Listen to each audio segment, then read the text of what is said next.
Assalamualaikum warahmatullahi wabarakatuh. Anak-anakku semuanya kelas 3 yang Pak Mus sayangi. Berjumpa lagi dengan Pak Mus. Kali ini Pak Mus akan membahas materi bab kedua, yaitu kaifiat sholat. Tapi sebelumnya marilah kita panjatkan syukur kita pada Allah Subhanahu wa Ta'ala dengan senantiasa beramal sholih. Minimal kita membaca Alhamdulillahirrabbilalamin. Berikutnya sholawat dan salam kita sampaikan pada Rasulullah Muhammad SAW. Allahumma sholli ala sayyidina Muhammad. Anak-anakku semuanya, ini adalah materi yang singkat sebagai pendahuluan tentang kaifiat sholat atau tata cara sholat.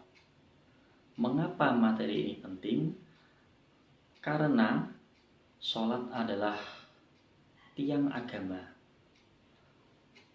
Seperti Rasulullah pernah menyampaikan,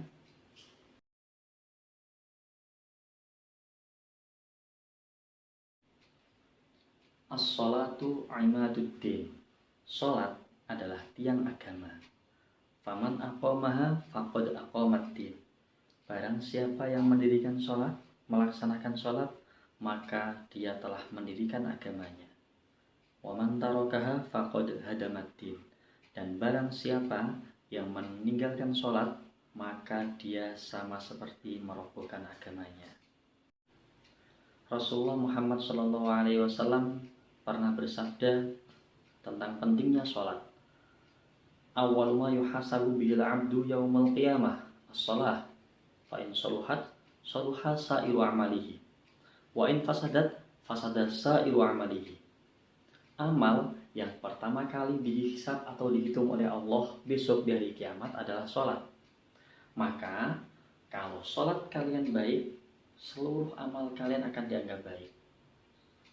Tapi jika sholatnya buruk, maka seluruh amal akan dianggap buruk. Kenapa? Karena sholat menjadi identitas, tolok ukur seorang muslim itu sendiri. Anak-anakku semuanya, dari sekian ibadah yang Allah perintahkan untuk kaum muslimin, hanya sholat yang Allah perintahkan langsung dengan memanggil Rasulullah menemui Allah langsung. Kalau amal yang lain, Allah perintahkan melalui malaikat Jibril. Tapi khusus sholat, pada waktu Isra Mi'raj tanggal 27 Rajab, Allah panggil Rasulullah menemui Allah Subhanahu wa Ta'ala.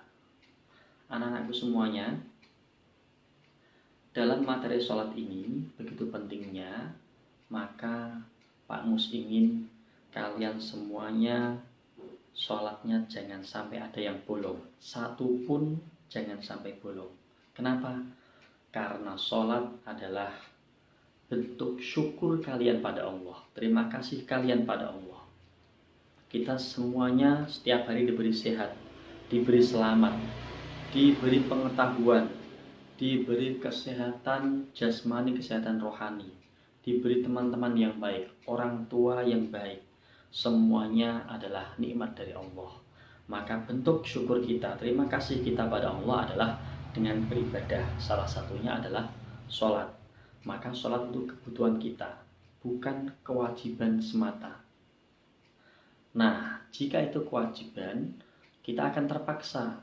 Tapi jika sholat menjadi kebutuhan, maka kita akan sholat dengan sebaik-baiknya. Sholat tidak disuruh-suruh, apalagi cepat-cepat. Pertama kali dengan membaguskan wudhunya, tidak cepat-cepat, membasuh yang rata. Karena kalau wudhunya tidak sah, maka sholatnya tidak sah. Lalu anak-anak Al-Azhar terbiasa sholat dengan khusyuk, dengan tenang, membaca bacaan dengan baik, tidak tergesa-gesa, tidak cepat-cepat. Karena kalau terbiasa sholat cepat-cepat, maka salah satu rukun sholat yaitu tumaninah itu hilang, sehingga sholatnya tidak sah. Oleh karena itu, sebelum kita belajar lebih jauh tentang tata cara sholat, Pak Mus akan menyampaikan sedikit hal tentang bacaan-bacaan sholat. Mungkin di buku kalian, bacaan-bacaan sholat ada yang mengira itu asing. Karena bacaan sholat itu ada banyak versinya. Semuanya bersumber dari Rasulullah. semuanya baik. Pak Mus ingin kalian tetap belajar sesuai apa yang ada di buku. Karena nanti yang ditanyakan sesuai yang di buku. Tapi tidak menutup kemungkinan kalian dalam prakteknya sehari-hari menyesuaikan tradisi orang tua. Nah, tidak perlu saling beradu kebenaran tentang bacaan sholatnya. Misalnya, tentang bacaan iftitah. Ada versi Allahu Akbar kabira walhamdulillahi katsira sampai selesai. Ada yang lain, Allahumma ba'id baini wa baina khotoyaya sampai selesai. Nah, mana yang benar? Semuanya benar. Apalagi itu bacaan sunnah. Syukur-syukur mau membaca itu jauh lebih baik daripada tidak membaca. Ada yang lain bacaan, misalnya sujud dan ruku, pakainya sama, subhanakallahumma wa bihamdika Allahumma gfirli. Ada yang versi yang lain misalnya pakai subhana rabbiyal azim wa bihamdi, itu untuk ruku, subhana rabbiyal a'la wa bihamdi untuk sujud misalnya. Kalian boleh memilihnya. Atau mungkin tahiyat, ada yang berbeda pula. Sehingga Pak Mus ingin kalian tetap fokus dalam belajar agama, tidak saling menyalahkan, sama-sama belajar, kalian pertahankan apa yang kalian yakini, dan sambil belajar sesuai yang di buku. Kita lanjutkan dengan belajar membaca terlebih dahulu. Bismillahirrahmanirrahim. Pak Mus mulai dari bacaan iftitah. Ini adalah iftitah yang seringkali kita dengarkan.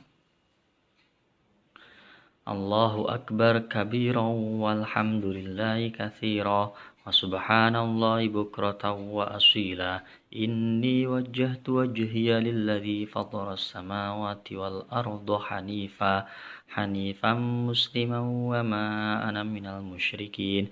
Inna salati wa nusuki wa mahyaya wa mamati lillahi rabbil alamin. La syarika lahu wa bidzalika umirtu wa ana minal muslimin. Atau boleh seperti ini, seperti yang di buku. Allahumma ba'id baini wa baina khotoyaya kama ba'adta bainal masyriqi wal maghrib. Allahumma naqqini min khotoyaya kama yunaqqa thawbul abyadu minat danas. Allahumma ghsilni min khotoyaya bil ma'i wa thalji wal barad. Semuanya boleh kalian pakai. Terserah kalian biasanya pakai yang mana. Yang penting bacaannya dibaca dengan baik. Berikutnya tahiyat. At-tahiyyatul mubarakatus sholawatut thayyibatu lillah. Assalamu alayka ayyuhan nabiyyu wa rahmatullahi wa barakatuh. Assalamu alayna wa ala ibadillahis shalihin. Asyhadu an la ilaha illallah wa asyhadu anna Muhammadar Rasulullah. Sampai selesai. Versi yang satunya, at-tahiyyatu lillah was-shalawatu wat-thayyibat. Assalamu alayka ayyuhan nabiyyu wa rahmatullahi wa barakatuh. Assalamu alayna wa ala ibadillahis shalihin. Asyhadu an la ilaha illallah wa asyhadu anna Muhammadan abduhu wa rasuluh. Selanjutnya sama. Allahumma sholli ala sayyidina Muhammad. Sama. Berikutnya bacaan ruku. Ada versi subhana rabbiyal azim wa bihamdi. Untuk bacaan sujudnya subhana rabbiyal a'la wa bihamdi. Ada versi ruku dan sujud bacaannya sama. Subhanakallahumma rabbana wa bihamdika Allahumma gfirli. Berikutnya untuk bacaan i'tidal, sami'allahu liman hamidah, rabbana walakal hamdu hamdan katsiran thayyiban mubarakan fih. Ada versi sami'allahu liman hamidah, rabbana lakal hamdu mil'us samawati wa mil'ul ardi wa mil'u ma syi'ta min syai'im ba'd. Boleh pilih salah satu. Berikutnya untuk perbedaan yang bacaan duduk di antara dua sujud. Ada versi Rabbighfirli warhamni wajburni warfa'ni warzuqni wahdini wa'afini wa'fu anni. Ada juga yang versi singkat, Allahumma ighfirli warhamni wajburni wahdini warzuqni. Kalian boleh pilih salah satu. Yang penting kalian hafal bacaannya, syukur-syukur maksud atau arti yang ada di bacaan itu kalian tahu, biar sholatnya tambah khusyuk, konsentrasi. Jangan sampai bacaannya tidak dibaca, ataupun bacanya seenaknya sendiri, panjang pendeknya nggak karuan, nanti mengurangi kekhusyuan kalian. Terima kasih.